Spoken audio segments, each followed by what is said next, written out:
Identity. If there were a word to sum up the main preoccupation of people today, it would be identity. Whom do I identify with? What do I identify as? Popular ideas like intersectionality or worries about polarization and tribalism speak to this, as does the trend to define yourself either through body art or what you put on social media. Scholars who have studied the development of the modern concept of selfhood have shown that ours is an age characterized by expressive individualism. We prioritize our psychology, our feelings, and intuitions in the search for who we are and the purpose of our lives. In fact, we see what we feel on the inside as being so decisive for who we are that if we do not publicly express our inner truth, then we feel as if we are living an inauthentic existence. Hence, the authenticity, which is so valued today, can be summed up by the popular phrase, "You do you." Anything less, and you're living a lie. But the questions remain. Are we what we feel? Are we only whatever we think we are on the inside? Or does being human, let alone being this particular human, mean something beyond what we feel? It seems that, no matter how much some deny it or try to, all people fundamentally believe that being human means something universal. Our instincts about being a member of a human family point to this truth. While incredibly diverse, we consider ourselves part of a community that transcends ethnic or geographical boundaries, and we believe that we have responsibilities to one another. Everyone also fundamentally believes that there is a certain way human beings should be treated, just because they're human, and thus a certain way all human beings should act regarding one another. You cannot have a conversation about social justice without holding that human nature means something and that human beings have certain rights and duties.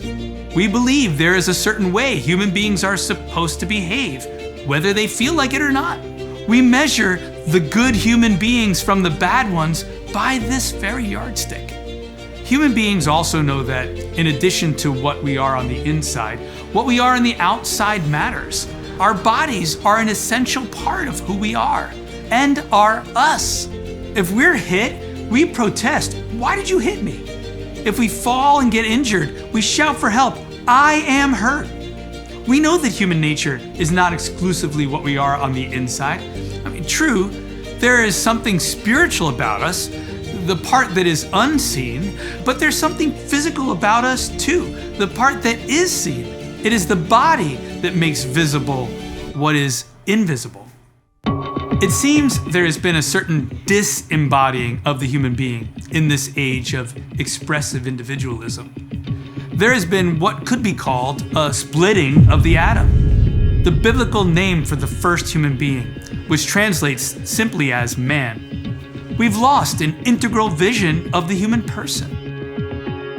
When did our current age of expressive individualism begin? There are various ways to tell the story. Many, however, will agree that it had something to do with the beginning of the modern age and the philosophical revolution initiated by René Descartes. It was Descartes that, by employing a method of doubt in search of what could be known without a doubt, famously concluded that the only absolute certainty is that I exist whenever I doubt my existence. This is Descartes' maxim, cogito ergo sum. I think, therefore I am.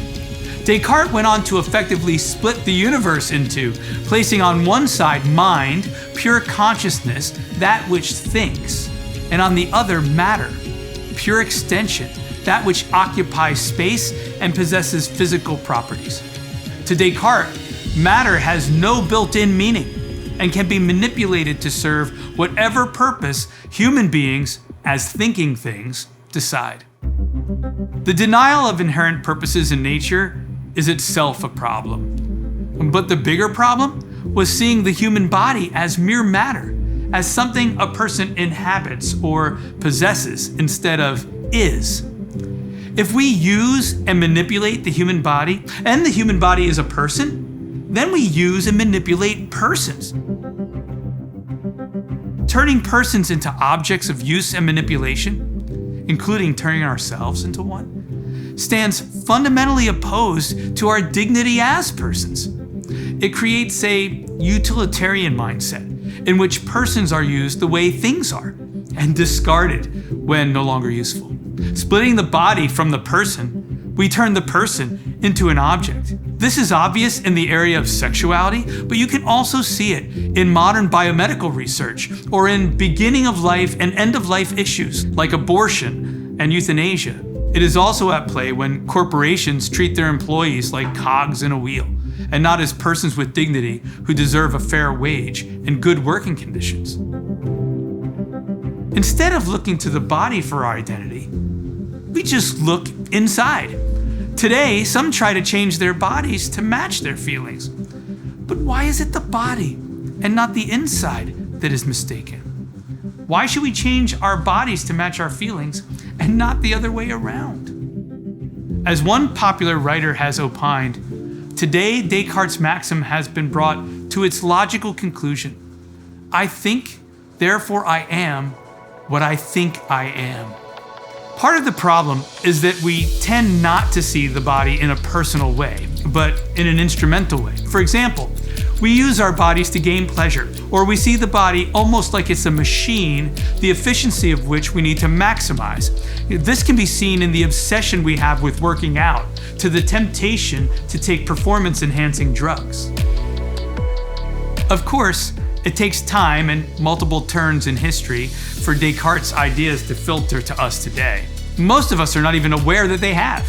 Perhaps it's enough for now to say that this dualistic view of the human person, this splitting of the atom, resulted in a kind of nuclear fallout that has poisoned the way we see and treat one another and ourselves.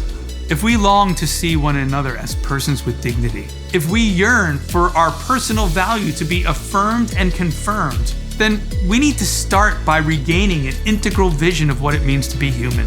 One that includes the body within the structural whole of the person's life and activity. One that recognizes us as body persons instead of as persons with bodies. That is, we need to reimagine what it means to be a self.